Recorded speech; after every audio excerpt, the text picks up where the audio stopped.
Hi, welcome back to 7mm Sidings.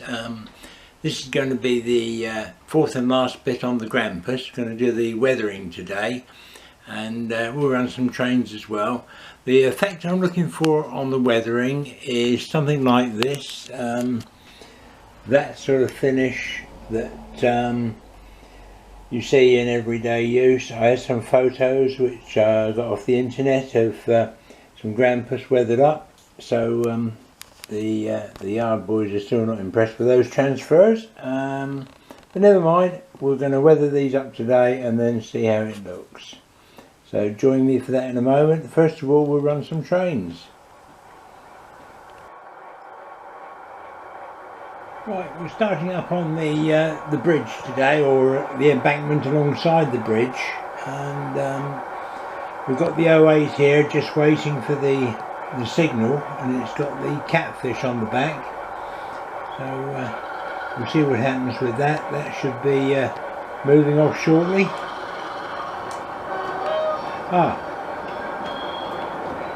And that's the reason it's been held up. There's a 47 coming through.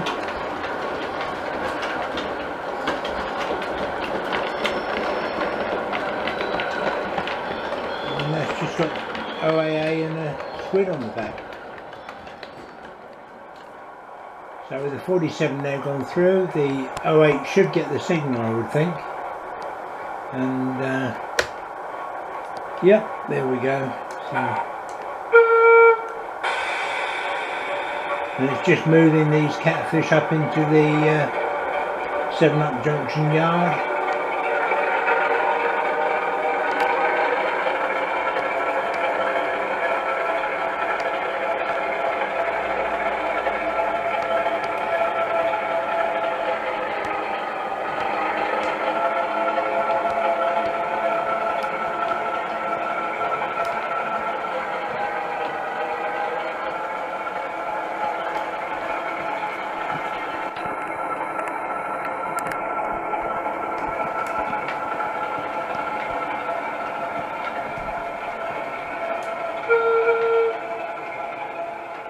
Just tooting for the crossing there.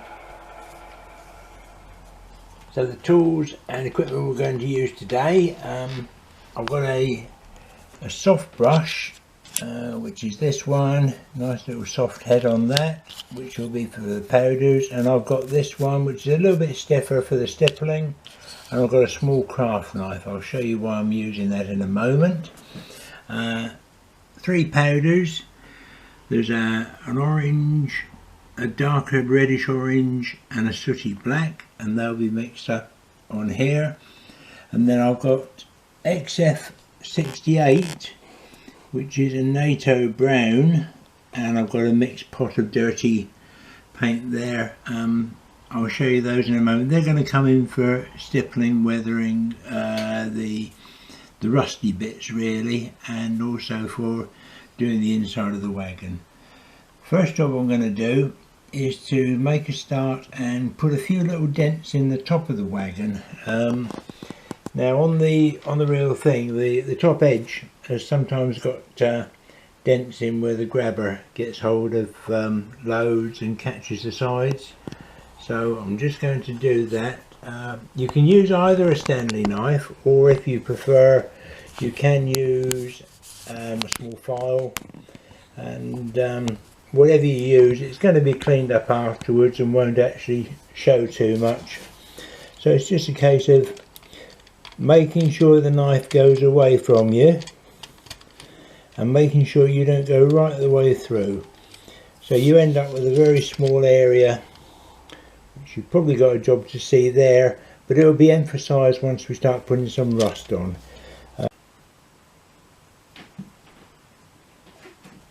I actually filmed this bit just now, but when I look back at it you couldn't actually see what I was doing, so I'm going to start again and just show you what I've done here. I've taken a little tiny bit of the brown paint, and I'm wiping off a little bit of it, the excess if you like, and I'm just going along and just putting some brown on the inside, just the rust colour along the inside of the the wagon there, and where I've cut those bits away at the top, just coming over there. And now I'm picking up some of the darker mix now, and again taking some off on the brush and just going along and again adding bits on there. I'm now picking up some of the red powder and put that on just in a few places, and again pull that up, and same thing now with the orange powder, and put that in a few places and pull that up so it's in streaky bits. The powder actually adds a bit of texture to it. And then what you can do, you take off some of the paint from there and just streak it upwards in a streaky motion so that you've got various different colours, and then go back and add more powder just to various places. You want contrast, so that's the sort of thing that you want. Here's one I did earlier in true Blue Peter fashion. Don't know how well it's going to show up there on the video, but that's the sort of colours and effects we're looking for. So that's the inside more or less done. Once again, typical weekend. The guys here they're having a chat now, but they've let me into the yard, so I'm going to see what's coming through. I'll just keep out of the way, but apparently there's a 37 coming through in a moment. So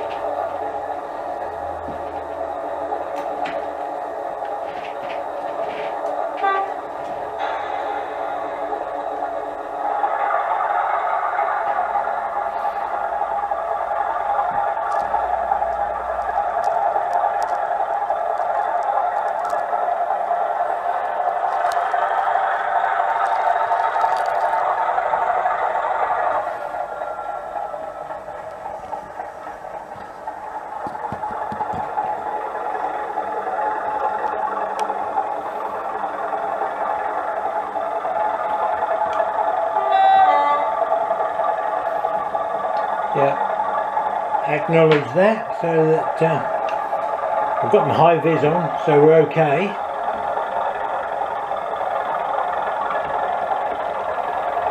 And he's going into the siding up by the old station.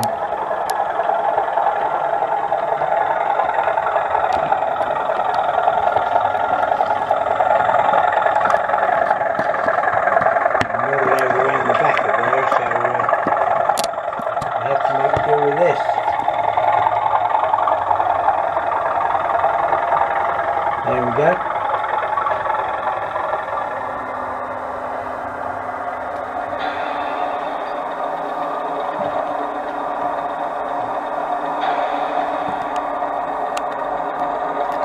And then we're across. Yeah. And he's parked up down the end there now. Probably going to be there for the weekend.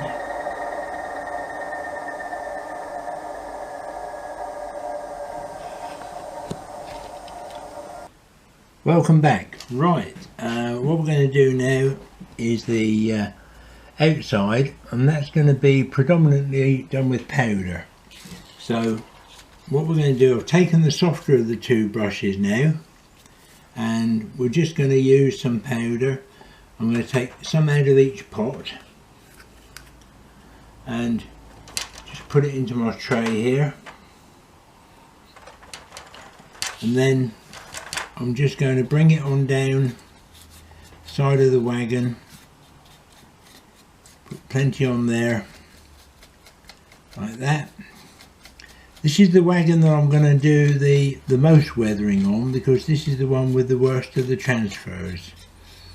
As you can see, I've got an awful lot of powder on here, so I can spread it around a bit and bring it on down.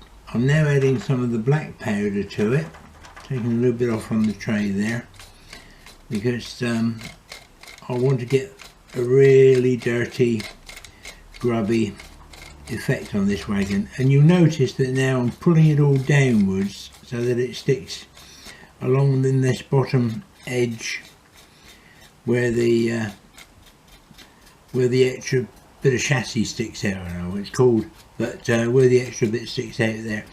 If you get areas where the powder's not sticking properly, just breathe on it, and then you'll find that the powder sticks to where your warm breath has been, and actually it does leave it a little bit more stuck on there, if you like.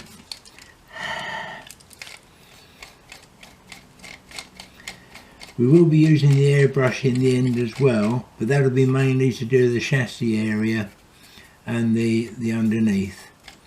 But at the moment we're just doing this, and I'll go along all four sides and do this and then show you where we are in a moment. Another method you can use is if you've got the brush wet and you put the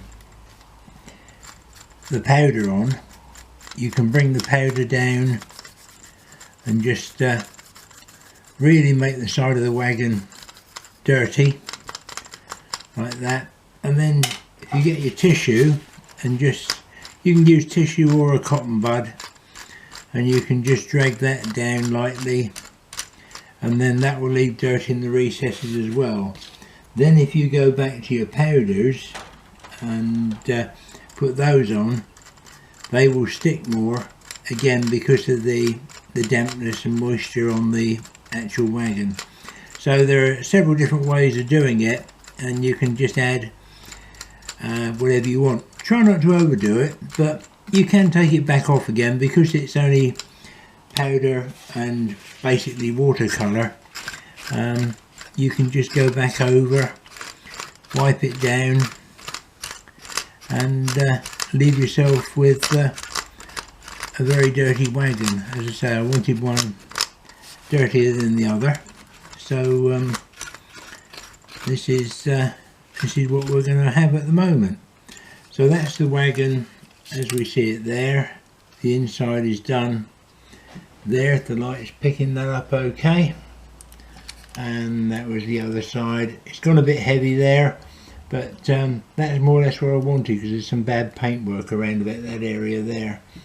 So I've covered that over. So now we'll move on to the next phase. So for the next phase, I've taken a little bit of each of the paints and I've made two little puddles there of the two paints, the lighter, and I want a little bit more of the darker on there. And then I've got the powders there as well, so I'm going to be using those in a moment, and we'll just add now some rust to the wagon. Hopefully you can all still see what I'm doing. So right, I've got the wet brush and I'm dabbing it on the tissue, and then all I'm doing, oops, see, that's too much. Mistakes do happen, and if they do, hey, so what? Okay, so I'm dabbing that on there, then I'm just very, very lightly just touching a few bits on the wagon. Don't know if you can see what's happening there, but just to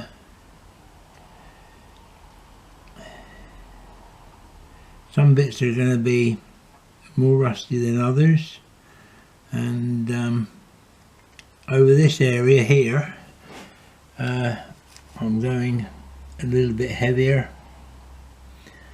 and just want some rust on there.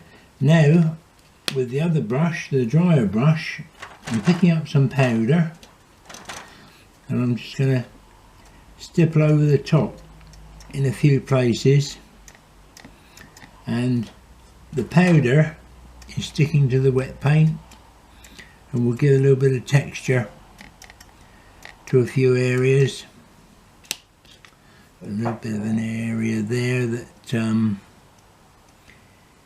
it's right, and then again along the top where I've cut those bits away, just making sure that I've got paint rust over the areas that I've cut away to give the effect of damage along the top, and again not too much.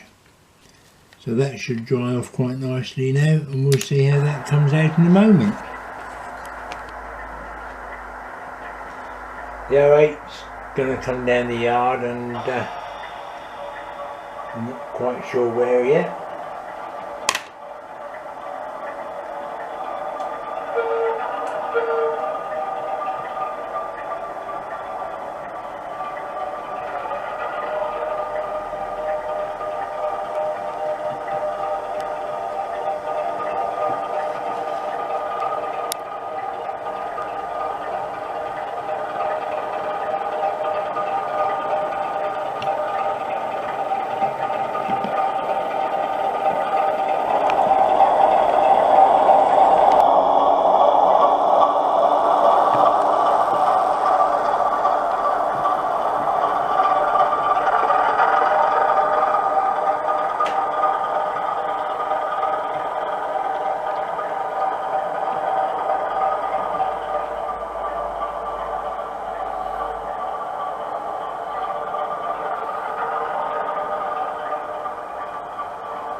Yep, he knows I've seen him, that's good enough.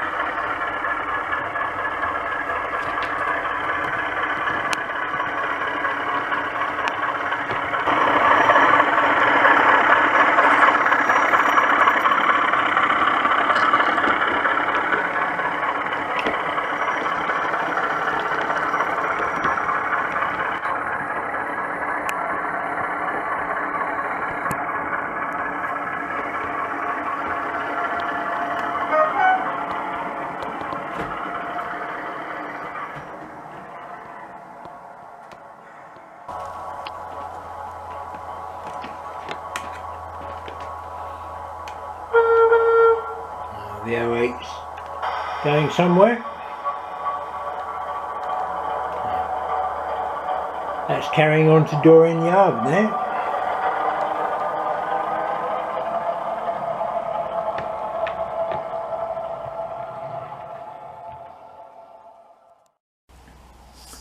So there we go, that's the outsides done, apart from the ends. Now the ends I'm going to do with the airbrush in just a moment. It's pouring with rain here, so I'm going to have to open the door and do that. I won't bother filming that bit because airbrushing is airbrushing. It's only going to be a quick wafting over of the buffers and couplings, etc.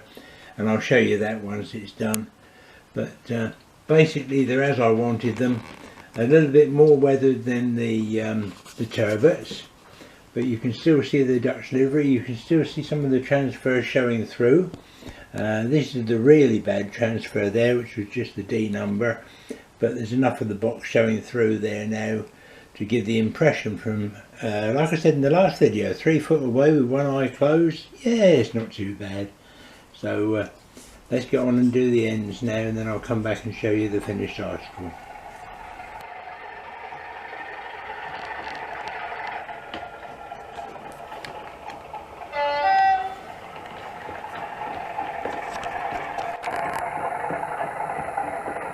Sector livery 3-tone grey, very nice.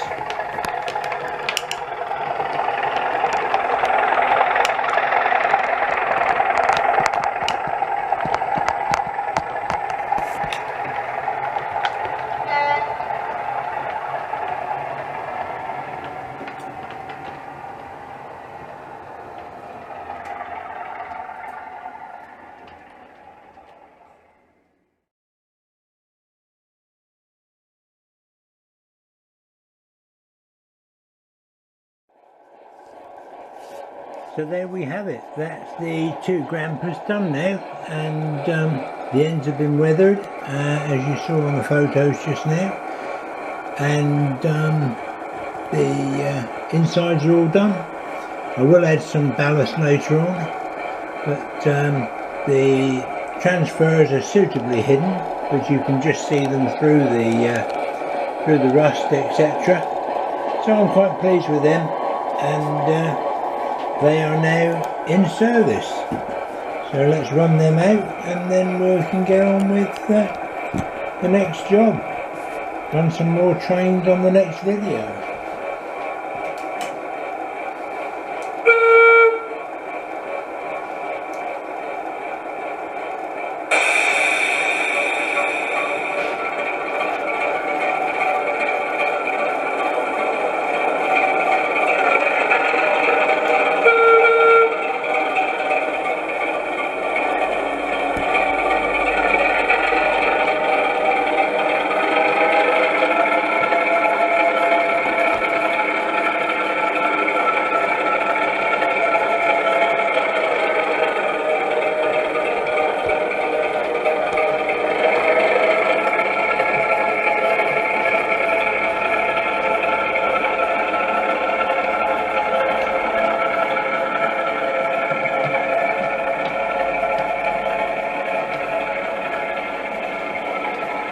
Hope you've enjoyed this video, and we'll be back again with another video very shortly. Thanks again for watching.